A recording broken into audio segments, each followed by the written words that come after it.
Bonjour, on va terminer aujourd'hui le chapitre 12 en parlant de la dilution. Donc, d'abord, voyons ensemble la définition de ce qu'est une dilution.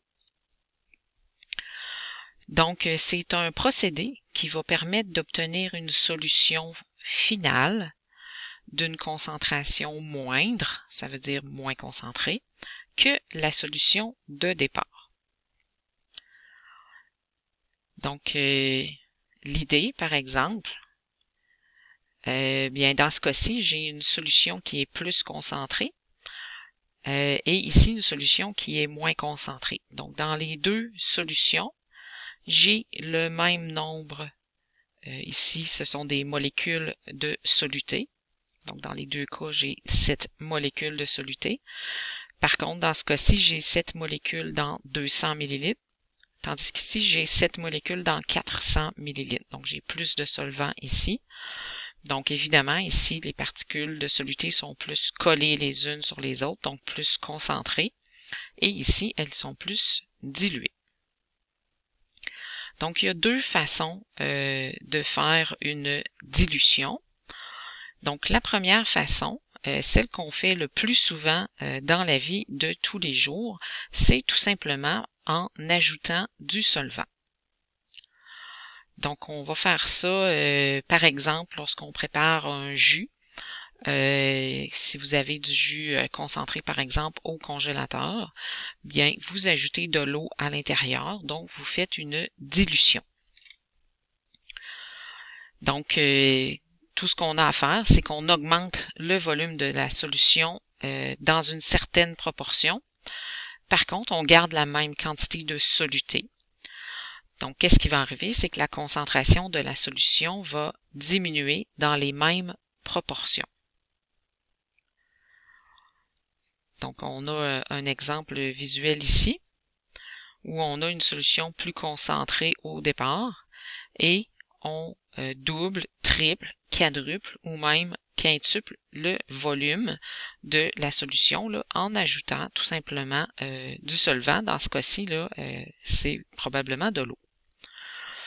Donc, ce qu'on vous dit au niveau des proportions, c'est que, ben, par exemple, si je double le volume de la solution en ajoutant du solvant, bien, la concentration va diminuer de moitié. Donc, 2 fois plus de volume de solution, ben 2 fois moins de concentration. Donc, et cette proportion-là va toujours être respectée. Donc, par exemple, si je double le volume, bien, je viens diviser la concentration par 2. Si je triple le volume, je divise la concentration par 3 et ainsi de suite. Donc, quand je quadruple le volume, je divise la concentration par 4. Et si je fais x5 avec le volume, et je divise la concentration par 5. Donc, c'est un peu ce qui était illustré dans l'image ici. Donc, si on passe, par exemple, de la première à la cinquième, bien, on a fait x5 avec le volume, donc on diviserait la concentration par 5. L'autre façon, c'est celle qu'on va utiliser beaucoup en laboratoire. Donc, on va plutôt prélever une partie de la solution initiale, donc on ne va pas toute l'utiliser, puis après, on va ajouter du solvant. Donc, cet élément-là là, de prélever une partie de la solution, ben, ça va être très avantageux là, en laboratoire. Donc, on a un petit exemple ici où j'ai une solution qui est concentrée au début, puis au lieu, comme dans le cas ici en haut, de prendre toute la solution pour la diluer, ben, je vais venir en prendre juste une petite partie. Donc, je vais prélever 1 millilitre que je vais mettre dans un autre contenant. Puis, par la suite, je vais ajouter du solvant. Donc, on voit le plus 9 ici. Donc, ce qui fait que dans ce cas-ci, ben, entre la première et la deuxième éprouvette, bien, c'est 10 fois moins concentré. Et je peux, comme ça, par dilution successive, arriver là, à des très, très faibles concentrations, tout en gardant ma solution de départ. Donc, si je vous illustre le même principe, mais autrement. Donc, si par exemple, j'ai une solution de départ ici de 500 ml et je veux que la concentration finale elle soit divisée par 1000. Donc, je veux avoir quelque chose de 1000 fois moins concentré. Donc, si je prends la première façon, si je veux diviser la concentration par 1000, bien, il faut que je fasse fois 1000 avec le volume. Donc là, on se rend bien compte que 1000 fois plus, si je commence avec 500 ml, bien, je vais finir avec 5000 ml, ce qui équivaut à 500 litres. Donc, 500 litres de solution, ben, ça prend beaucoup d'espace. Puis, en plus, j'aurais plus ma solution de départ. Donc, ça va faire beaucoup trop de solutions. Donc, c'est pour ça qu'on va utiliser l'autre façon. Donc, si j'ai ma solution concentrée, par exemple, ici, quelque chose qu'on va faire souvent, par exemple, avec des bactéries ou des virus. Donc, on a notre solution de départ. On vient d'en prélever une petite quantité. Ici, là, 100 microlitres. Donc, c'est vraiment pas beaucoup. Qu'on vient mettre dans un autre contenant et qu'on dilue. On repart de cette dilution-là et on dilue à nouveau. Et ainsi de suite de façon successive. Donc, on prend toujours notre solution diluée pour la diluer à nouveau.